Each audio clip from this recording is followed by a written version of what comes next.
There's something unsettling about train stations after dark. They're supposed to be places of movement, of noise, of people rushing somewhere. But when the last train's gone, when the lights start to flicker and the silence sets in, you realize just how old some of these places really are. You can feel the weight of time in the cracked tiles, the damp air, the echo that lingers too long after your footsteps stop.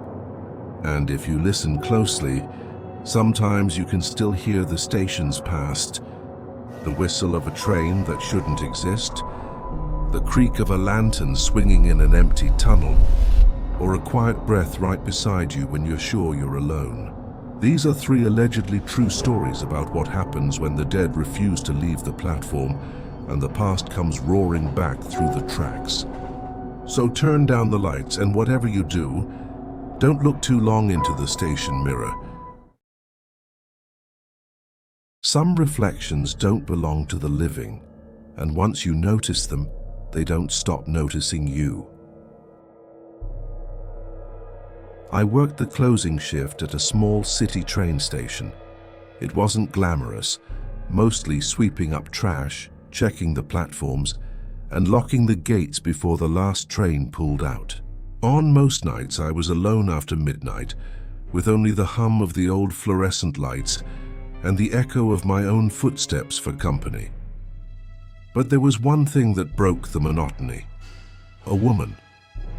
Every night around the same time, she sat silently on the same bench near the cracked wall mirror on platform 2. Pale skin, black hair pulled tight, dressed in clothes that looked out of place, like something from decades ago. She never moved, never spoke, just sat there with her hands folded in her lap, staring straight ahead. At first, I thought she was just another late-night commuter. Maybe someone waiting for the last train who never caught it. But the more nights I saw her, the stranger it felt. She didn't seem to age, never carried a bag or ticket, and always vanished before I finished my rounds. One night, curiosity got the better of me. I decided to approach her. The station was unusually quiet, the kind of silence that presses on your eardrums. My footsteps echoed as I walked toward the bench. She sat exactly where she always did, motionless, pale as wax beneath the flickering overhead light. "Ma'am," I said softly, "the station's closing soon. Do you need help?" She didn't answer. She didn't even blink. But as I got closer, a wave of cold rolled through the air, sharp enough to make me shiver. I reached the bench, and she was gone. The seat was empty. My stomach dropped. I spun in a circle, sweeping my flashlight across the platform, but there was no sign of her. And then I saw it. In the cracked mirror on the wall beside the bench, she was still there, perfectly visible. Sitting with her hands folded, her head slowly turning toward me. I stumbled back, heart pounding, my breath fogging in the suddenly frigid air. When I looked again at the bench, it was empty, but in the mirror she was rising to her feet. I didn't stick around. I bolted, the sound of my boots hammering against the tiles echoing through the empty station. After that night, I tried to convince myself it was exhaustion, a trick of the light. Anything but what I knew I saw. Still, I couldn't shake it. And it only got worse. Every evening I'd try not to look, but my eyes always betrayed me. And every evening, the woman was there. Sometimes closer to the mirror, sometimes farther, but always in the same cold silence. One night I avoided platform 2 entirely, staying busy on the other side of the station. But as I swept up near the ticket booth, I caught a glimpse in the glass pane, her reflection, standing behind me. When I spun around, nothing was there. I barely slept after that. I thought about quitting, but the job paid well, and I told myself I was imagining things, just nerves, stress, lack of sleep. Until the night I made the mistake of staring too long. I'd finished my rounds early and found myself drawn to the mirror again. She was there, as always, perched on the bench. But this time, her head tilted slightly, like she knew I was watching. Slowly, she turned her face toward me. Her eyes were completely black. The mirror cracked deeper with a sound like splitting ice. I jumped back, dropping my flashlight. When I scrambled to grab it, the beam shook wildly across the wall, and for the briefest moment, I saw her standing outside the mirror, inches away, her face pale and expressionless. Then the light steadied and she was gone. Only the empty bench remained. I didn't finish my shift that night. I walked straight out of the station and didn't look back. I told my supervisor I was done. No explanation, just that I couldn't work there anymore. They thought I was crazy, but they let me go. I haven't set foot in that station since. But sometimes late at night I'll catch my reflection in a window or a dark TV screen. And for just a split second, I'll see another face hovering over my shoulder. Pale, silent, with black eyes staring out from behind the glass, waiting for me to sit down beside her. I still wake up some nights with the image burned into my mind, that dim lantern swaying back and forth, leading me deeper into a place that shouldn't have existed anymore. I worked as a night guard at an old railway station that had long since stopped running trains. The building had been turned into a historical site, but most of it was off limits. Crumbling tunnels, sealed platforms, and maintenance corridors that hadn't been touched in decades. My job was simple: walk the perimeter, check the cameras, and make sure no trespassers got in. Most nights were quiet, almost boring. The place was so still after midnight that even the smallest sounds, my footsteps, the creak of the old beams, the distant hum of the city, felt too loud. But one night, during a routine patrol, I saw something that shouldn't have been there. Down the far end of one of the tracks, maybe 50 yards away, a dim yellow light appeared. At first I thought it was just a reflection, maybe from a car passing outside. But then it began to sway, back and forth. A lantern. I froze. No one was supposed to be down there. That section had been closed for years, the rails rusted, the tunnel beyond bricked up. And yet the lantern kept moving as though someone was carrying it and walking steadily away from me. I called out, my voice echoing against the stone walls. "Station's closed, you can't be in here." No response. The light just continued to sway, slowly drifting farther down the track. I should have radioed it in, but something about it pulled me forward. Against my better judgment, I climbed down onto the gravel and followed. My boots crunched with every step, the sound too loud in the vast hollow space. The lantern didn't speed up or slow down. It stayed just far enough ahead that I couldn't quite catch up, no matter how fast I walked. My chest tightened with unease. I shined my flashlight around, but the beam only caught dust swirling in the cold air, thick enough to make me cough. Eventually, the lantern slipped into the tunnel at the end of the platform. My heart dropped. That tunnel had been sealed off long before I started working there. The wall of bricks was supposed to be solid, impenetrable, but when I reached it, there was no wall. Instead, the tunnel stretched on into darkness. I felt a cold wave rush through me. I turned around, expecting to see the platform behind me, but it wasn't there. The tracks and tunnels stretched both ways, endless, with no sign of where I'd come from. My radio hissed with static, but no voices came through. The lantern bobbed again in the distance, urging me onward. My skin prickled with dread, but standing still felt worse, so I walked. The tunnel air grew heavier, filled with the sharp tang of iron and something else like old smoke. I passed piles of rotted wood, rusted tools, and what looked like fragments of benches and signage from another era.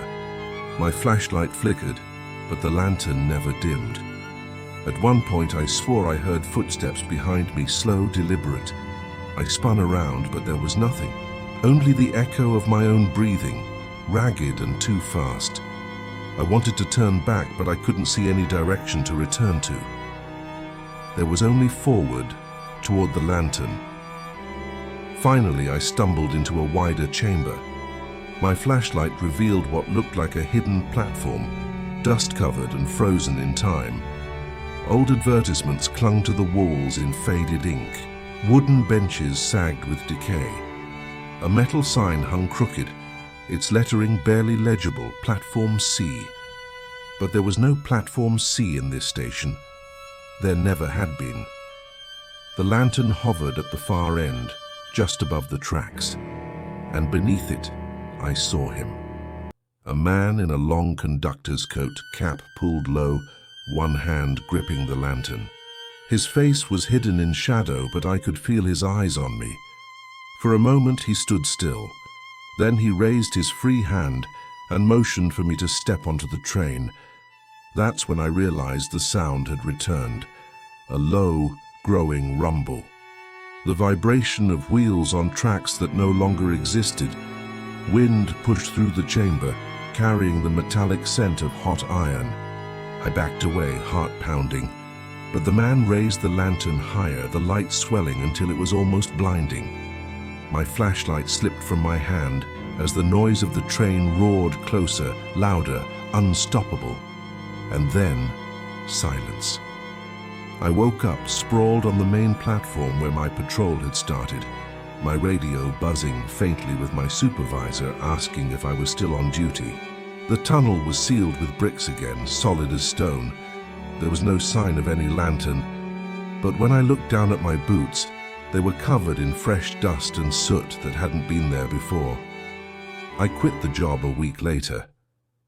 Still, some nights when I drive past that old station, I'll see it again out of the corner of my eye, that faint yellow glow swaying back and forth, waiting for me to follow. I swear I can still hear it, the thunder of that train rushing past us in the dark, even though the tunnel has been empty for half a century. It started on a cold November night when 3 friends and I decided to check out an old train station on the edge of town. It had been shut down since the late 60s, swallowed by weeds and graffiti. The kind of place you'd dare each other to go into when you were a kid. The place always carried rumors about accidents, missing people, even a conductor who supposedly vanished with his train. We laughed those off, but there was still something unnerving about how quiet the building was, as if the world outside didn't reach it anymore. The station's roof sagged, and the air smelled like rust and damp concrete. Flashlights cut through the dust, catching faded schedules on the walls and peeling paint. Every step echoed far louder than it should have. There was no power, no running water, just that thick silence that makes you lower your voice without realizing it. "Let's go see the tunnel," my friend Eric said. He was always the one pushing us deeper. The tunnel sat at the end of the platform, a yawning black mouth. The tracks leading into it had been torn up, leaving nothing but gravel, twisted bolts, and old railroad ties. I remember running my hand over the concrete lip of the platform and feeling how cold it was, like touching the inside of a freezer. We stood there, staring into the black. "You know," Eric added, "they say one last train came through here after they shut it down. Nobody knows how." "Yeah, okay," one of the others muttered, but I could tell none of us liked standing there too long. Still, we stepped down off the platform, our boots crunching against gravel, and aimed our flashlights into the tunnel. The beams barely penetrated the darkness. It was like shining them into a void. We didn't make it more than 10 feet before we heard it. At first, it was just a low vibration underfoot, so faint I thought I was imagining it. Then came the sound, a distant metallic screech echoing down the tunnel. It grew louder, unmistakable, the roar of a train speeding closer. "Do you hear that?" I whispered. Everyone froze. The air shifted, pulling at our clothes with a sudden wind that had no source. My flashlight flickered, and in that moment, the ground seemed to hum like it was alive. "It's a train," Eric said, his voice almost giddy, though his face had gone pale. "It's coming." We stumbled backward, retreating toward the platform. The sound swelled until it was deafening. The walls of the tunnel rattled with vibrations, gravel bouncing beneath our shoes. I swear I could feel heat wash over my face, as if a massive engine was about to burst through. And yet, there were no tracks, nothing for it to run on. Then the lights came. A glow bloomed deep in the tunnel, white and blinding, racing toward us. For one paralyzing second, I could see the outline of a train. A massive engine, gleaming as if brand new, hurtling forward. But it was silent in one way. There was no driver, no passengers visible through the windows, just rows of empty seats flying past in a blur of light. We bolted onto the platform, hearts hammering. The roar peaked, the light engulfed us. Then, just as suddenly, it vanished. The tunnel was black again, silent and cold. The four of us stood there, gasping. My ears rang with the phantom noise. "What the hell was that?" one of the others stammered. Eric crept back to the edge, shining his light inside. "It's gone," he said softly, almost disappointed. "There's nothing there." But that wasn't true. Carved into the dust at the mouth of the tunnel were fresh parallel lines, gouged deep into the concrete, stretching forward like rails. They stopped abruptly, as if the weight of something enormous had dragged across the stone before dissolving into nothing. We didn't wait around after that. We sprinted out of the station, the silence chasing us the entire way. None of us spoke until we were back in the car, doors locked, headlights on. The strangest part? Later, when I tried to talk about it, the others grew vague. They admitted they'd heard something, maybe even felt a vibration, but none of them wanted to confirm what I knew I saw.